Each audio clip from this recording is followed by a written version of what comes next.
Привет всем, меня зовут Юля, salut tout le monde, je m'appelle Yulia et aujourd'hui je vous propose le locatif, le prépositionnel, le cas que je n'ai pas encore expliqué sur ma chaîne YouTube.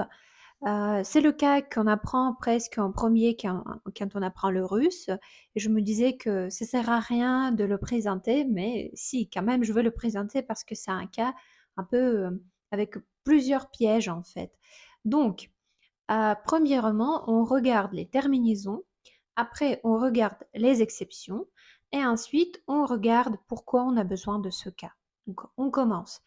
Je pense que si vous avez déjà commencé à apprendre les cas, vous savez que le locatif, le prépositionnel, il s'appelle comme ça parce que tout d'abord, c'est le cas qui ne s'utilise jamais sans préposition. Donc il faut toujours une préposition pour utiliser le locatif ou le prépositionnel.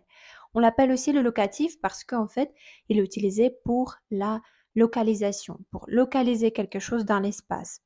La terminaison la plus populaire, c'est "-ie". Donc on met "-ie" presque toujours. Au masculin, féminin, neutre, on met "-ie". Par exemple, "дом в доме", "мама о маме", "вино в вине". Comme vous voyez bien, il y a "-ie" à la fin. Mais la deuxième terminaison de locatif, c'est "-i". "-i", c'est la terminaison qu'on met seulement au féminin avec signe mot. Donc si c'est le mot féminin avec un signe mot à la fin, on met "-i". Par exemple, "ночь", "в ночи", "жизнь", "о жизни". Vous voyez, pour féminin avec signe mot, il y a "i". Si on a la terminaison composée de deux lettres, donc pour féminin c'est "ia" et pour neutre c'est "ie", au locatif, ces terminaisons vont changer pour "ii". Par exemple, "ia", c'est souvent la terminaison des pays. Франция во Франции, Россия в России, Italia в Италии. Pour le neutre, c'est общежитие, в общежитии. Donc vous voyez bien que les terminaisons qui ont deux voyelles prennent "ii" au locatif. Voilà. Quant aux, euh, Quant aux adjectifs, pour masculin et neutre, ça va être "ом-ем". Par exemple, в красивом доме, в хорошем комментарии. Et pour féminin, ça va être "ой-ей". "Ой-ей", c'est la terminaison très populaire pour les adjectifs au féminin. Par exemple, в большой машине, о красивой женщине. Vous voyez, "ой". Et pour "ей", в горячей ванне. Итак, ça, c'est les terminaisons pour le locatif ou le prépositionnel. Je vais vous ajouter aussi le pluriel. Au pluriel, le locatif a les mêmes terminaisons pour masculin, féminin, neutre, peu importe. Au pluriel, c'est toujours ich pour les adjectifs, ach, ях pour les noms, pour les substantifs. Par exemple, в красивых домах, в интересных историях. Vous voyez bien, ich pour les adjectifs, ach, ях pour les noms. Voilà. Maintenant, passons aux choses sérieuses. Le locatif a beaucoup de mots qui sont exceptionnels. Souvent, ce sont les mots qui sont assez courts et ils prennent la terminaison ou. Il faut les apprendre par cœur et au fur et à mesure, on apprend de plus en plus. Je pense que peut-être vous connaissez le mot lес, la forêt. Lес в лесу. Donc on dit в лесу avec ou à la fin. Поехали. Je vous présente les exceptions les plus populaires pour le locatif.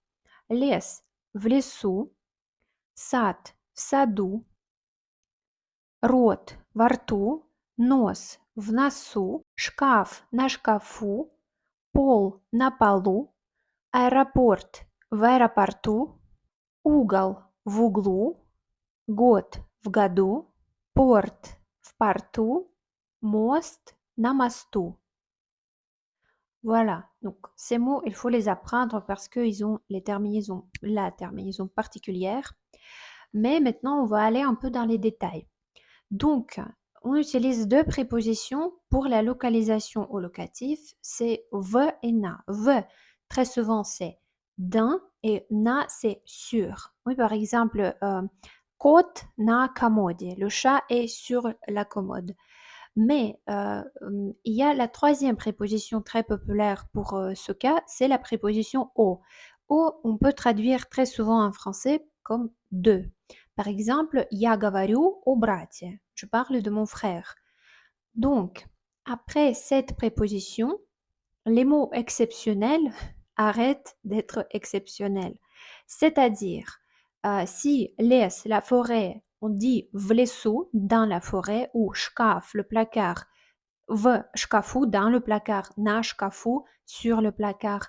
Mais si on utilise la préposition au, par exemple, я говорю о лесе, je parle de la forêt, là, les, on le décline comme un mot normal au locatif avec е à la fin.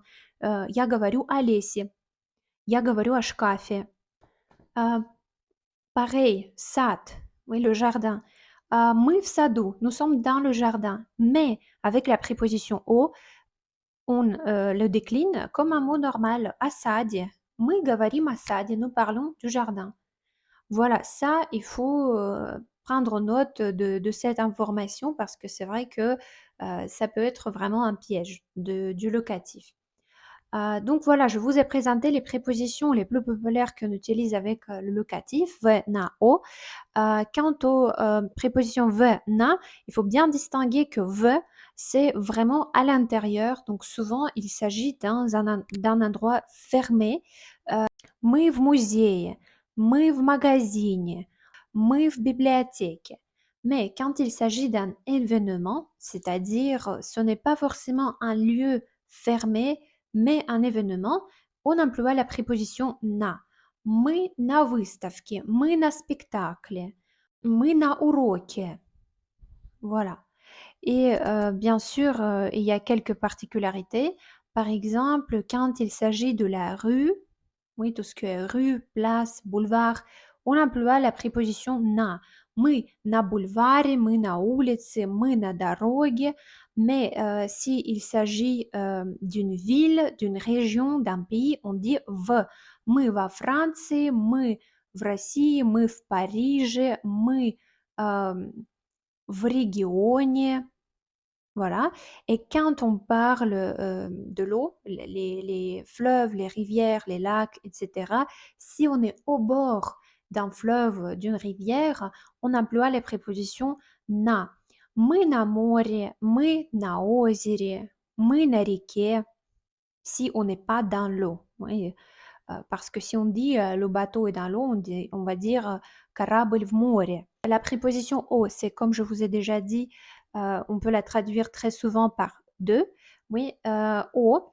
Donc, on l'emploie après les verbes говорить о, мечтать о, помнить о, рассказывать о, думать о, писать о.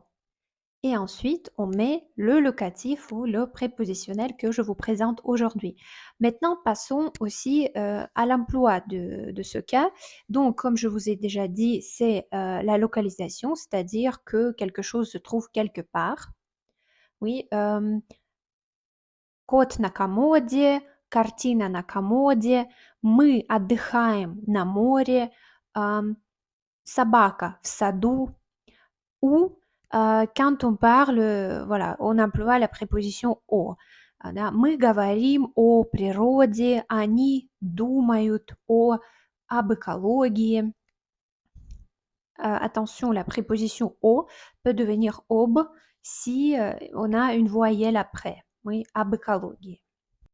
Et une autre fonction de ce cas, c'est l'expression de temps. Il nous faut le complément de temps. Par exemple, c'était en 2006. Это было в 2006. Voilà, donc 2006, c'est le locatif. On ne dit pas 2006, en russe on dit 2006e et 6e, on conjugue comme un adjectif et on le met au locatif. Mais bonne nouvelle, c'est presque toujours la terminaison om. Donc, мы купили дом в 2010 году. Et nous avons acheté la maison en 2010. Donc, on dit en 2010e, donc il nous faut le mot dixième, десятый, et on met la terminaison de locatif pour les adjectifs. Om десятом, bah, il n'y a pas d'accent, donc on dit десятом. Ou il est parti en 2002. Он уехал в 2002.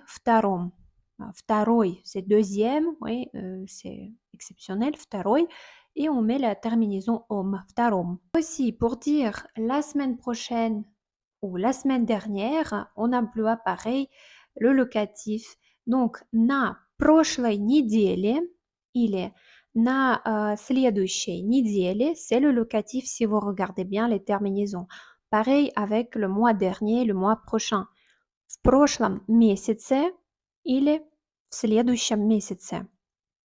Comme vous voyez bien, on met le mois prochain, le mois dernier au locatif. Et avec la semaine, on emploie la préposition на, et avec le mois, on emploie la préposition в. Да, на прошлой неделе, на следующей неделе, в прошлом месяце, в следующем месяце. Pareil avec l'année dernière, l'année prochaine, в прошлом году, в следующем году. Pour parler d'une époque, par exemple pour dire dans les années 60, dans les années 50, on dit он учился в школе в 70-х годах. Donc il était à l'école, il était au collège dans les années 70. В 70-х годах. On prend le mot 70e, 70-й, et on le met au pluriel au locatif, 70-х. Par exemple, c'était à la mode dans les années 90. Это было модно в 90-х годах. Donc, vous voyez bien их. Voilà, je vous ai présenté assez vite les fonctions et les terminaisons de ce cas. Si vous avez des questions par rapport au locatif, n'hésitez pas à m'écrire. Et prochainement, je pense, je vais faire une vidéo sur toutes les terminaisons au pluriel. До свидания, до новых встреч, пока!